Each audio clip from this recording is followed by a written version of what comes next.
փետրվար ամսից մեր ընդդիմադիր գործընկերների ջանքերով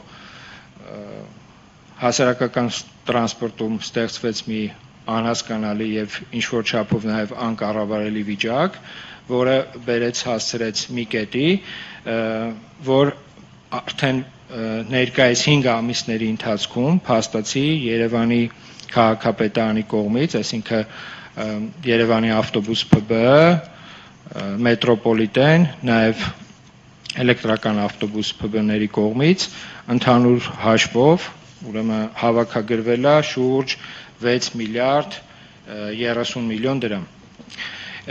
Այս թվերը առաջին հայացքից ոչինչ չեն ասում, բայց հաշվի առնելով այն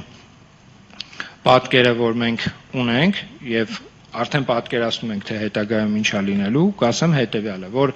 այսպես ասած այդ ակցիաների արդյունքում մարդկանց ամեն կերպ փորձելու, որպեսզի իրենք չվճարեն, ասելով, որ գինը անիմաստ է բարձրացել, 100 դրամ պետք է մնար, 100 դրամով կարելի էր նման տրանսպորտային համակարգը պատշաճ ձևով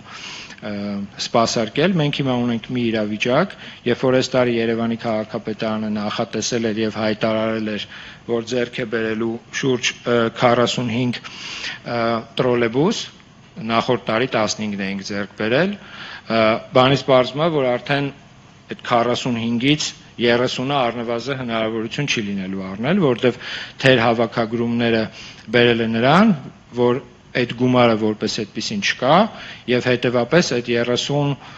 նոր տրոլեյբուսները, որը որ պետքա լիներ 45-ի մեջ, արդեն 30-ը դուրս է եկել ցանկից։ Նման տեմպերով եթե շարունակվի հավաքագրումները, չի բացառվում, որ այդ 15 տրոլեյբուսն է Երևանի քաղաքապետարանը չկարողանա ձեռք բերի, ինչը մեր